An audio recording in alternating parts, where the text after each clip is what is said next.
Friends, ഞാൻ പൊതുവെ വീഡിയോസൊക്കെ എഡിറ്റ് ചെയ്ത് ഇൻസ്റ്റഗ്രാമിൽ ജസ്റ്റ് സ്റ്റാർട്ട് ചെയ്തിട്ടുള്ളൂ. അങ്ങനെ ലോങ് വീഡിയോ എടുക്കുകയോ ഇങ്ങനെ ഡയറക്റ്റ് ഒരു വിഷയത്തിനെ പറ്റി സംസാരിക്കുകയോ ഒന്നും ചെയ്തിട്ടില്ലാത്ത ഒരാളാണ്. പക്ഷെ എന്തോ ഈ സമയത്ത് എനിക്ക് കുറച്ച് കാര്യങ്ങൾ ഒരു വീഡിയോ റെക്കോർഡ് ചെയ്താലോ എന്നൊരു തോന്നൽ തോന്നി. കാരണം ഞാൻ അത്ര ഒരു ഭംഗിയുള്ളൊരു സ്ഥലത്താണ് നിൽക്കുന്നത്. ഓക്കെ, ഞാൻ പറയാൻ ആഗ്രഹിക്കുന്ന എന്താണെന്ന് വെച്ചാൽ, നമ്മുടെ ഒരു 21-20 വയസ്സ് വരെ നമ്മുടെ ലൈഫെല്ലാം സെറ്റിലാണ്. മീൻസ് അത്ര പേടിക്കാനുള്ളതൊന്നും ഇല്ല. കാരണം നമ്മുടെ ഫാമിലി നമുക്ക് വേണ്ടിയുള്ള ചിലവ് നോക്കുന്നു, അച്ഛൻ അമ്മ ഹാപ്പി, പഠിക്കുന്നു. നമുക്ക് പഠിക്കുന്നതിൻ്റെ ടെൻഷനായിരിക്കും അപ്പോൾ മുഴുവൻ ഉണ്ടാവുക അല്ലേ. ശരിക്കുമുള്ള ലൈഫ് തുടങ്ങുന്നത് എപ്പോഴാണെന്ന് വെച്ചാൽ ശരിക്കും ഒരു 22, 23, ആ ഒരു 24 അതൊക്കെ ഭയങ്കര സ്ട്രഗിളിങ് പീരീഡാണ്. എനിക്കറിയത്തില്ല മുന്നോട്ട് എങ്ങനെയാണെന്ന് അറിയത്തില്ല. ഞാനിപ്പോൾ ഒരു 24 ആണ്. അതുകൊണ്ടാണ് ഞാൻ അതിനെപ്പറ്റി സംസാരിക്കാൻ തന്നെ വന്നത്. അതായത് ഞാൻ പറയുന്നത്, നമുക്ക് ചെറുപ്പത്തിലൊക്കെ ഈ സാഡായിട്ട് ഇരിക്കുക എന്ന് പറയുന്നത് തന്നെ നമ്മൾ കഷ്ടപ്പെട്ട് സാഡാകുന്ന ഒരു സിറ്റുവേഷനൊക്കെ ഉണ്ടാവാറുണ്ട്. ഇപ്പം ബസ് യാത്ര ചെയ്യുമ്പോഴായാലും പെട്ടെന്നൊരു സാഡ് മ്യൂസിക് ഇട്ടാൽ അയ്യോ എനിക്കും ഉണ്ടല്ലോ പ്രശ്നങ്ങളെന്ന് ആലോചിച്ച് കാമുകി ഇട്ടേച്ചിട്ട് പോയി, കാമുകനെ ഇട്ടേച്ചിട്ട് പോയി, എക്സാമിന് പാസ്സാകാൻ പറ്റുന്നില്ല, അങ്ങനത്തെ കാര്യങ്ങൾ. അതൊന്നും ചെറിയ പ്രശ്നങ്ങളാണെന്നല്ല ഞാൻ പറയുന്നത്. അതൊക്കെയായിരുന്നു അപ്പോൾ ഉണ്ടായിരുന്നത്. പക്ഷേ നമ്മുടെ സ്വന്തം കാലിൽ നിൽക്കുന്ന ഒരു ജോലിയിലേക്ക് പ്രവേശിച്ചതിന് ശേഷം ഒരുപാട് കാര്യങ്ങൾ നമ്മൾ ആഗ്രഹിച്ച് ചെയ്യാൻ പറ്റാത്തൊരു സിറ്റുവേഷനിൽ ഇങ്ങനെ നിൽക്കുമ്പം അതിൻ്റെ ഒപ്പം ഫാമിലി സ്ട്രഗിളും ഇപ്പം വേറെ എന്തെങ്കിലും റിലേഷൻഷിപ്പ് അതും കൂടി വന്നു കഴിയുമ്പോൾ നമുക്കുണ്ടാകുന്ന ഒരു സിറ്റുവേഷൻ അത് ഒന്ന് ഇരുന്ന് ആലോചിക്കുമ്പോഴാണ് മനസ്സിലാവുന്നത്, ഈശ്വര ഇതായിരുന്നല്ലോ ലൈഫെന്ന്. എനിക്ക് തോന്നുന്നു ഒരു 26, 27 ആസ് എ മിഡിൽ ക്ലാസ് ഒരു 28 വരെ ചിലപ്പോൾ ഈ പ്രശ്നങ്ങളൊക്കെ അങ്ങനെ തന്നെ ഉണ്ടാവും. നമുക്ക് തോന്നുന്നു നമ്മൾ മാത്രം ഇതൊക്കെ അനുഭവിക്കുന്നത്. ഒരിക്കലുമല്ല, ഒരു ഭൂരിഭാഗം മിഡിൽ ക്ലാസ് എല്ലാവരും ഇത് അനുഭവിക്കുന്നുണ്ടാവും. ഞാൻ മെയിനായിട്ട് ഇത് പറയാൻ വന്നൊരു കാര്യം എന്ന് വെച്ചാൽ, ഞാനിപ്പം നേഴ്സായിട്ട് വർക്ക് ചെയ്യാണ്. അപ്പം നമ്മുടെ ഫാമിലിയിൽ ഒരുപാട് ഇഷ്യൂസ് ഉണ്ട്. പക്ഷേ ആ ഫാമിലിയിൽ ഇഷ്യൂസ് എന്ന് വെച്ചാൽ 1-2 ദിവസം നിൽക്കും, അത് പോകും. കാരണം അവിടെ ഒരു സ്നേഹം എന്ന് പറയുന്നൊരു ബോണ്ട് ഉണ്ട്. പക്ഷെ നമുക്ക് ഫാമിലീൻ്റെ പുറത്തുണ്ടാവുന്ന ഇഷ്യൂസ് ഇല്ലേ, അതിപ്പോൾ നമ്മൾ വർക്ക് ചെയ്യുന്ന സ്ഥലത്തായിക്കോട്ടെ, നമ്മുടെ ഫ്രണ്ട്ഷിപ്പിലായിക്കോട്ടെ, ഫ്രണ്ട്ഷിപ്പ് ചിലപ്പോൾ ഫാമിലി ആയിട്ടുള്ള ഫ്രണ്ട്സ് ആയിട്ടുള്ള ആൾക്കാരും ഉണ്ടാവും. അങ്ങനെയുള്ളതല്ല, നമ്മൾ വർക്ക് ചെയ്യുന്ന സ്ഥലത്ത് അല്ലെങ്കിൽ നമുക്ക് ഫാമിലി ഇപ്പം വേറെ എവിടെയെങ്കിലുമൊക്കെ എന്തെങ്കിലുമൊക്കെ ഇഷ്യൂസ് ഉണ്ടെങ്കിൽ അത് നമ്മൾ ഫേസ് ചെയ്യണം.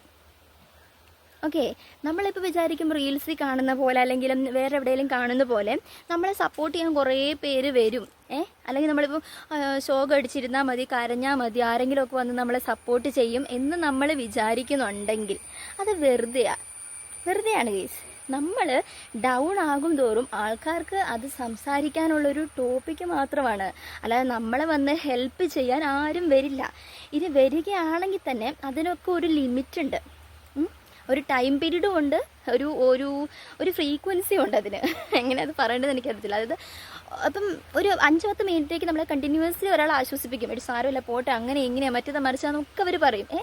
ആ ഡയലോഗ്സ് ഒക്കെ തീർന്നു കഴിയുമ്പോൾ അവരുടെ റോൾ അവിടെ തീർന്നു. അതൊരാളെ ഞാൻ കുറ്റം പറയല്ല, ബ്ലെയിം ചെയ്യല്ല, ഞാൻ അങ്ങനെയല്ല എന്നും പറയല്ല. ഞാനും ചിലപ്പോൾ അങ്ങനെ ആയിരിക്കും. നമുക്ക് വേറൊരാളുടെ ലൈഫിൽ കയറി ഇടപെടാൻ പറ്റില്ല. നമ്മുടെ പ്രശ്നങ്ങൾ നമുക്കേ അറിയുള്ളൂ. അപ്പം നമ്മളിപ്പം പെട്ടെന്ന് ഡൗൺ വന്നു, നമുക്ക് അടുപ്പിച്ച് കുറേ പ്രശ്നങ്ങൾ ഉണ്ടായി കഴിഞ്ഞാൽ ഓടിപ്പോയി കരയാനോ ഒരാളതിനെ സൊല്യൂഷൻ കണ്ടെത്തണമെന്ന് നമ്മൾ വിചാരിക്കാനോ നിൽക്കണ്ട ഗൈസ്. കാരണം അങ്ങനെ ഒരാളില്ല. അങ്ങനെ ഉണ്ടാവുന്നവരുണ്ടാകാം, ഇല്ലെന്ന് ഞാൻ പറയില്ല. അങ്ങനെ ഉണ്ടെങ്കിൽ അവരുടെ ലൈഫ് സെറ്റ്, അത്ര ഞാൻ പറയുള്ളൂ. ഇല്ലാത്തവരെ സംബന്ധിച്ച് ഓക്കെ ആണ്. ആരും ഇല്ല എന്ന് വിചാരിച്ച് നമ്മളതിനെ നേരിട്ട് കഴിയുമ്പോൾ ആ പ്രശ്നം തന്നെ ചിലപ്പോൾ സോൾവ് ആയി പോകും. ഓക്കെ, നമ്മളെ സപ്പോർട്ട് ചെയ്യണമെന്ന് നമ്മളിങ്ങനെ വിചാരിച്ചിരിക്കുമ്പോഴാണ് പ്രശ്നം വീണ്ടും ഡെപ്തി കൂടുന്നത്. ആരും ഇല്ല, നമുക്ക് ഈ പ്രശ്നം നമ്മളെല്ലാം ഫേസ് ചെയ്യും എന്നൊരു സിറ്റുവേഷനിലേക്ക് വന്നു കഴിഞ്ഞാൽ നമ്മൾ തന്നെ ആ പ്രശ്നത്തെ ഫേസ് ചെയ്യും. പിന്നെ നമുക്ക് ഇപ്പോൾ രാവിലെ ഉണ്ടായ പ്രശ്നമാണെങ്കിൽ വൈകുന്നേരം നമ്മൾ ആലോചിക്കും, ഈശ്വര ഇത്ര ഉണ്ടായിരുന്നുള്ളൂ ഇത് എന്ന് നമ്മൾ ആലോചിക്കുന്ന ഒരു സിറ്റുവേഷനിലേക്ക് തന്നെ വരും ഗൈസ്. അതായത് ഞാൻ പറയുന്നത് എന്താണെന്ന് വെച്ചാൽ, അതിനെ ഫേസ് ചെയ്യാം. ലൈഫിൽ എന്ത് പ്രശ്നം വന്നാലും അതിനെ ഫേസ് ചെയ്യുക. അല്ലാണ്ട് അതിൽ നിന്ന് ഓടി രക്ഷപ്പെടാനോ, ഇപ്പം നമ്മൾ റീൽസിൽ കാണുന്ന പോലെ അല്ലെങ്കിൽ നമ്മൾ കേട്ട കഥകൾ പോലെ അയ്യോ എന്നെ സപ്പോർട്ട് ചെയ്യാൻ ഒരാൾ വന്നില്ല എന്ന് വിഷമിച്ചിരിക്കുകയോ വേണ്ട.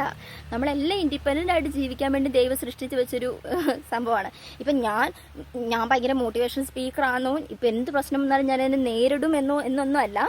ഒരു ചെറിയൊരു പ്രശ്നം, അതൊരു ചെറിയൊരു പ്രശ്നമല്ല, ഒരു വലിയൊരു പ്രശ്നം എൻ്റെ ലൈഫിൽ ഉണ്ടായപ്പം ഒരു ഫുൾ ഡേ ഞാൻ അതിന് സഫർ ചെയ്തപ്പം കണ്ടിന്യൂസ്ലി അതിൻ്റെ പുറകെ അടുത്ത പ്രശ്നങ്ങൾ ഉണ്ടായപ്പോൾ എന്താണെന്ന് ഞാൻ ഡിസ്കസ് ചെയ്യാൻ താല്പര്യപ്പെടുന്നില്ല. ഒരു ദിവസമേ ആയിട്ടുള്ളൂ കേട്ടോ. അപ്പം ഞാൻ എല്ലാവരും എന്നെ അതിന് സമാധാനിപ്പിക്കണമെന്നോ എൻ്റെ ഭാഗത്ത് എന്താണെന്ന് കേൾക്കണമെന്നോ ഞാൻ ചിന്തിച്ചില്ല. ഞാൻ എൻ്റെ വിഷമത്തെ കടിച്ചമർത്തി പിടിച്ച് നിന്ന് എനിക്ക് ചെയ്യേണ്ട ഡ്യൂട്ടികളെ ഞാൻ ചെയ്ത് ഞാൻ അതിൽ ഉറച്ചു നിന്നപ്പം അത് സോൾവ് ആയി. ആരും എന്നെ താങ്ങാനോ പിടിക്കാനോ ഒന്നും വന്നുമില്ല. ആരും എന്നെ താങ്ങാനും പിടിക്കാനും വരണം ഞാൻ ആഗ്രഹിച്ചുമില്ല. ഞാൻ ആരുടെ മുമ്പിലും കരയോ ഒന്നും ചെയ്തില്ല. പൊതുവെ ഞാൻ പെട്ടെന്ന് ഇമോഷണൽ ആകുന്ന ഒരാളാണ്. പെട്ടെന്നല്ല, അത്യാവശ്യം എന്നെ വേണ്ടപ്പെട്ടവരുടെ മുമ്പിൽ ഞാൻ ഇമോഷണൽ ആകുന്ന ഒരാളാണ്. പക്ഷെ ഞാൻ അതിന് തളർന്നില്ല. ഇത്രയേ ഉള്ളൂ, സിമ്പിളായിട്ട് പറഞ്ഞാൽ ഇത്രയേ ഉള്ളൂ. എല്ലാ പ്രശ്നത്തെയും ഫേസ് ചെയ്യുക, സ്വന്തം ഫേസ് ചെയ്യുക കേട്ടോ. നമുക്ക് ഇപ്പം എത്ര വലിയ പ്രശ്നമാണെങ്കിലും കരയുന്നതിലൊന്നും ഒരു പ്രശ്നമില്ല ഗൈസ്. കരയണം, പക്ഷെ അത് ആൾക്കാർ കാണാണ്ടാവട്ടെ. നമ്മൾ ഈ റീൽസിലൊക്കെ കാണപ്പില്ലേ, എല്ലാവരും കാണാണ്ടിരുന്ന് കരയാ, അങ്ങനെ അതൊക്കെ ഉള്ളതാണ്. കാരണം സ്വന്തം കരഞ്ഞ് നമുക്ക് എന്ത് പ്രശ്നത്തിൽ നമ്മുടെ മനസ്സിൽ ഹോൾഡ് ചെയ്യാൻ പറ്റുന്നുണ്ട് വേറെ ഒരാളുടെ ഹെൽപ്പ് ഇല്ലാതെ എന്നെങ്കിൽ നമ്മൾ സ്ട്രോങ് ആണ്. പിന്നെ നമ്മൾ ആരെയും പേടിക്കേണ്ട ഒരു ആവശ്യമില്ലാത്തൊരു സിറ്റുവേഷനിലേക്ക് വരും. അങ്ങനെ നമുക്ക് ഓരോന്നിനെ നേരിടാൻ പറ്റും. ഇതിപ്പോൾ ഇന്ന് ഞാൻ പറയുന്ന കാര്യം എനിക്ക് പോലും നാളെ ഓർമ്മയുണ്ടാകും എന്നല്ല ഞാൻ പറയുന്നത്. അങ്ങനെ ചിലപ്പോൾ ഞാൻ മറന്നു പോകും. ഞാൻ ഈ മോട്ടിവേഷനൊക്കെ ചിലപ്പോൾ എനിക്കൊരു പെട്ടെന്ന് സ്ട്രഗിൾ വരുമ്പോൾ ഞാൻ മറന്നു പോയേക്കാം. പക്ഷേ ഈ പറയുന്നൊരു കാര്യം കൊണ്ട് വേറൊരാൾക്ക് എന്തെങ്കിലും ഒരു ഹെൽപ്പ് ഉണ്ടാവുകയാണെങ്കിൽ, അല്ലെങ്കിൽ എനിക്ക് പിന്നെ ഈ വീഡിയോ കാണുമ്പോൾ എനിക്ക് തന്നെ ഞാൻ ഇത്രയൊക്കെ നേരിട്ടല്ലോ തന്നെ തോന്നുമ്പോൾ ഒരു സന്തോഷം കിട്ടുവാണെങ്കിൽ അത്രേ ഉണ്ടായിക്കോട്ടെ. അത്രേ മാത്രമേ ഈ വീഡിയോ കൊണ്ട് ഉദ്ദേശിക്കുന്നുള്ളൂ.